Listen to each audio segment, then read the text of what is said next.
Time has a funny way of revealing the truth. For a while, my ex and his new wife looked like they were living the dream.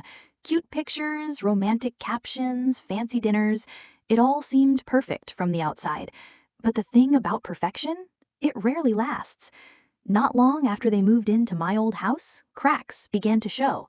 Friends whispered about constant arguments. Money problems started piling up, and the so-called honeymoon phase turned into endless drama.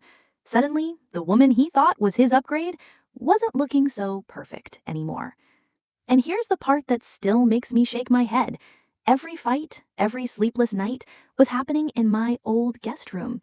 The very space they thought they had stolen from me became their prison.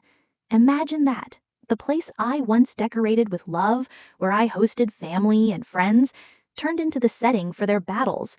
I didn't have to lift a finger. Karma was doing all the work. Meanwhile, I was changing too.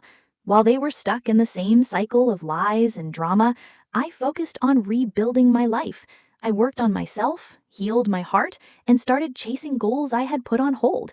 I moved into a new place that felt like mine in every sense of the word. No ghosts, no baggage, just freedom. And for the first time in a long time, I felt peace, real peace. The irony wasn't lost on me. The same man who thought he'd won by leaving me ended up trapped in the very reminder of what he'd done. Every night his new wife laid her head down in that guest room, she was surrounded by the life I once created. No matter how many times they tried to change the furniture, paint the walls, or pretend it was theirs, the truth was always there. That space would never really belong to them. People often ask me, don't you wish you could go back and undo it all?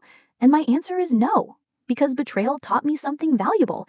It showed me my strength, my resilience, and my ability to rise even when everything falls apart. If he hadn't cheated, maybe I never would have discovered just how powerful I could be on my own.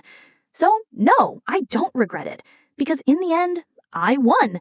Not by revenge, not by fighting back, but simply by moving on and letting life handle the rest. He cheated, he lied, and he thought he left me broken. But now his new wife lives in the shadow of my old life, in a room that will forever remind them both of me. That's not love, that's karma. And me? I'm free, stronger, happier, and ready for a future that has nothing to do with them. If you enjoyed this story and want more, please subscribe and like my channel.